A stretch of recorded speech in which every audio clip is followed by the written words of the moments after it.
Hello everyone, welcome back to Erasmus Mundus Scholarship Series, and we are in episode 3. And I hope you guys spend some time in exploring and preparing for your application. So for now, I think it's the time to answer some queries, as I have been asked with a lot of FAQs, and I thought it's better to share with all of you with them in a video. So today this video is about all the frequently asked questions, and I would be starting with the process. So a lot of people are still unsure about what's the exact process. So we can divide it into 6 steps. The first one is probably already done by you if you have been watching my videos about this process. The first one is exploring Erasmus Mundus catalog. Then once you explore it, you gather information about each program, and once you do that, you shortlist it. And then the third step is you prepare for that Erasmus Mundus program. You prepare your application, you write your motivation letter, you prepare your CV, you collect your recommendation letters. If there's English proficiency certificate or test, you do that, and you gather your degree, transcript, and everything. And once you do that, then the fourth step is there, in which you review your application, you share it with alumni, or you share it with your friends, professors, family members who can review it, give you feedback. You submit it, which is the fifth step. And once you submit it, then that's the hardest part, in which you have to wait. And trust me, waiting is so difficult, and you just have to be patient. So this was the first FAQ. Then another very common question among people is, how many programs can we apply in one cycle? So there is a misconception and a myth that you can just apply for 3 programs. It's not true. You can apply for as many programs as possible, but I would not recommend you to do that. You should only apply for those programs which are close to you, in which you have interest or experience, or you think you would be working in that field in the next 2 to 3 years. If the program isn't relevant to you, there's no point putting your effort. It's better to put more effort in a program in which you see yourself, and put more of your time there, instead of just applying the same kind of letter of motivation in all programs. That will just cancel your chance in even one of them. For me, for instance, I have been saying this for a long time. I just applied in one program. I just put all my efforts in just one program, and thankfully I got into that program, and I'm here in Lille right now. So that's about that. And there's another supporting question to this, is how many students can be selected from one country for one program? So per program, a country can have maximum 3 people, but I think that's very rare. I have seen people from the same country, which is 2. Like 2 people are from many countries in my cohort as well. So we are 2 from Pakistan, 2 from Spain, 2 from Argentina, 2 from Hungary. So that's common, but I have not seen many people in different programs being 3, but that's the upper limit. So it cannot exceed 3. So that sums up this question. Going forward about the expenses. So there isn't many clear instructions found on the internet, even though a lot of people have answered this question. But if you are wondering how the expenses will work, so if you get full scholarship from Erasmus Mundus Joint Masters, your tuition fee is waived off.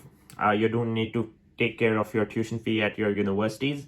You will get health insurance by your program, but you won't be getting any other waive off. You will just receive 1400 euros as your scholarship, and that 1400 euros will be used for everything else. So if you're expecting you will receive an allowance for traveling, for your anything else, rent or anything, that's not true. You will be getting 1400, in which you will be getting your flight tickets, or if you're traveling by bus, that in that case, in general, any traveling you have to do yourself. You have to take care of your food, your accommodation, your shopping, or any other expense which you might encounter. That's all covered in 1400. And for the first month, for example, if you're starting in September, you have to bring your own money. Your first stipend will be received in the month of October. So you have to wait for a month to get a reimbursement of your expenses of September. So that's something you need to at least keep around 1,500 to 2,000 euros. And I'm not sure about inflation in the coming year, so it better be adjustable to that. So if you're coming from 2024, so I would say safe option is to keep at least 2,000 euros, which will be kind of okay for you to survive for the month of September. The more, the better. So that's about the expense. And yes, you will get a reimbursement of your CVEC, which you will be asked to pay in the month of June next year if you get selected. So for now, you don't need to worry about that. That's just 100 euros you pay in June, and you will get a cash back in October 2024.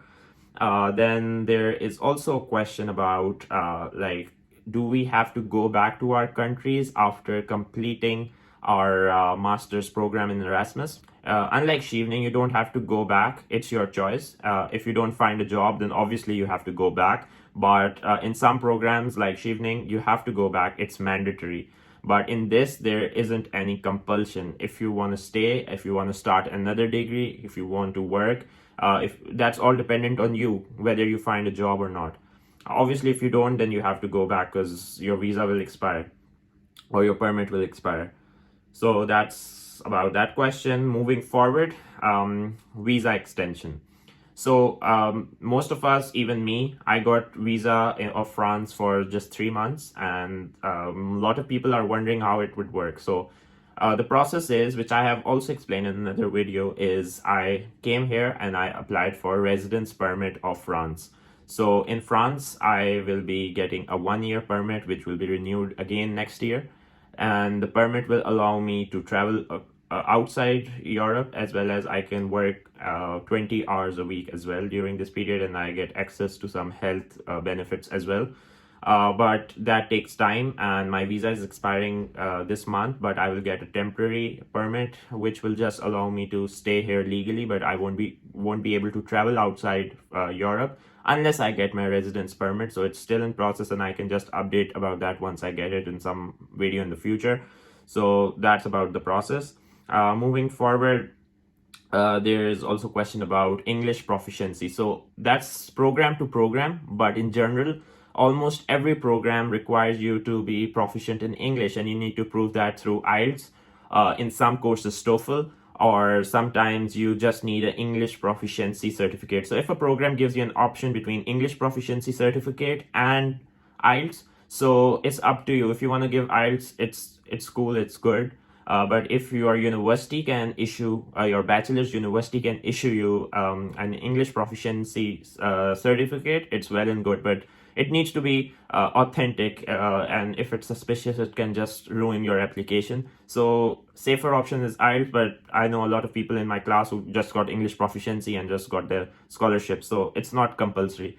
So just be very sure about it. And then last question for this session is, if you have obviously more questions, you can ask me in comments later, and I would be very happy to answer all of them. But for now, where the very common question which I found and people ask me is, can I apply being in the final year of my bachelor's? So the answer is yes. You can apply for Erasmus Mundus scholarship if you are in your 7th or 8th semester. The only thing which you need to care of is, if you get a scholarship, it will be based on a commitment that you have to fulfill within a time in which you have to share your degree and transcript. So your degree and transcript should be ready by July at most. If you delay, that can affect your application, and people from reserve list might replace you, but that's very, very unlikely. Mostly they give some flexibility, and I know someone who just got his visa in the month of November, and he did half of his semester online. So that's very worst situation in which your scholarship is cancelled due to delay in documents and visa.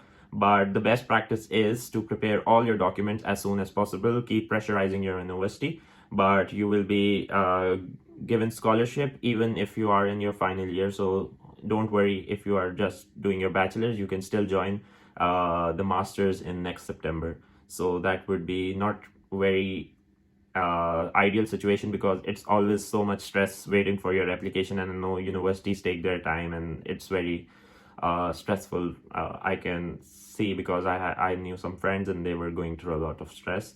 So it's better that you have everything in hand before, but you can still apply if you want to, and it's not impossible. So that's all from this video, and in the next video I will be moving towards finally the preparation of the programs, in which I will cover two things, one by one: resume or CV, and the second one is statement of purpose, or whatever you want to call it.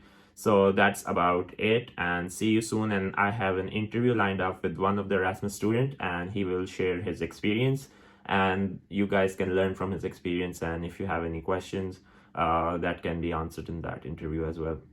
So see you soon, and all the best. I hope you are doing well with your application, and don't worry, if you have already started, the hardest part is done, trust me. So that's all, and take care. Goodbye.